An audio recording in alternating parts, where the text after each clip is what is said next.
മേഖലയിലും artificial intelligence എത്തിക്കഴിഞ്ഞു. ഇപ്പോഴിതാ ഒരു AI വസ്ത്രം ഏവരെയും അമ്പരപ്പിച്ചിരിക്കുകയാണ്. ഗൂഗിൾ സോഫ്റ്റ്വെയർ എഞ്ചിനീയറും ഷീബിൾസ് റോബോട്ടിന്റെ സ്ഥാപകയുമായ ക്രിസ്റ്റീന ഏണസ്റ്റ് ആണ് ലോകത്തിലെ ആദ്യത്തെ ആർട്ടിഫിഷ്യൽ ഇന്റലിജൻസ് വസ്ത്രവുമായി എത്തിയിരിക്കുന്നത്. ഗ്രീക്ക് പുരാണത്തിലെ കഥാപാത്രമായ മെഡൂസയുടെ പേരാണ് ഈ വസ്ത്രത്തിന് നൽകിയിരിക്കുന്നത്. സവിശേഷമായ കറുത്ത വസ്ത്രത്തിലുടനീളം സ്വർണ്ണ നിറത്തിലുള്ള പാമ്പുകളെ കാണാം. റോബോട്ടിക് പാമ്പുകളാണ് വസ്ത്രത്തിലുള്ളത്. വസ്ത്രത്തിൽ അരയ്ക്കു ചുറ്റും 3 ചെറിയ പാമ്പുകളും കഴുത്തിൽ ഒരു വലിയ പാമ്പും ഉൾപ്പെടുന്നു. എല്ലാം AI സാങ്കേതിക വിദ്യയുമായി സമന്വയിപ്പിച്ചാണ് ഒരുക്കിയിരിക്കുന്നത്. തന്റെ സ്വപ്ന പദ്ധതിയായാണ് ക്രിസ്റ്റീന ഈ റോബോട്ടിക് വസ്ത്രത്തെ വിശേഷിപ്പിക്കുന്നത്. വസ്ത്രത്തിലെ പാമ്പിന്റെ തല ചലിപ്പിക്കുന്നതും ആളുകളെ തിരിച്ചറിയുന്നതും ആർട്ടിഫിഷ്യൽ ഇന്റലിജൻസിന്റെ സഹായത്തോടെയാണ്. എഞ്ചിനീയറിംഗിന്റെയും ഗണിതശാസ്ത്രത്തിന്റെയും സഹായത്തോടെയാണ് താൻ പുതിയ AI വസ്ത്രം വിഭാവനം ചെയ്തതെന്ന് ക്രിസ്റ്റീന പറഞ്ഞു.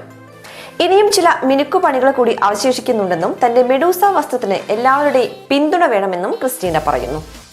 വീഡിയോ വൈറലായതിന് പിന്നാലെ നിരവധി പേരാണ് യുവതിയെ പ്രശംസിച്ച് രംഗത്തെത്തിയത്. നിരവധി കമന്റും ലൈക്കും വീഡിയോയ്ക്ക് വരുന്നുണ്ട്. ഏറെ നാളത്തെ പരിശ്രമത്തിന് ശേഷമാണ് ക്രിസ്റ്റീന ഈ വസ്ത്രം നിർമ്മിച്ചത്. ഇതിന്റെ ഘട്ടം ഘട്ടമായുള്ള വീഡിയോകളും യുവതി പോസ്റ്റ് ചെയ്തിട്ടുണ്ട്. പാമ്പുകളുടെ ചലനത്തെക്കുറിച്ചും അവയുടെ നിർമ്മാണത്തെക്കുറിച്ചും വ്യക്തമാക്കുന്ന ഒരു വീഡിയോയും യുവതി അടുത്തിടെ പങ്കുവച്ചിരുന്നു. അതും സോഷ്യൽ മീഡിയയിൽ വൈറലാണ്. ഏതായാലും സമൂഹ മാധ്യമ രംഗത്തും ഫാഷൻ ലോകത്തും ചർച്ചയായി മാറിയിരിക്കുകയാണ് ഈ മെഡൂസ വസ്ത്രം.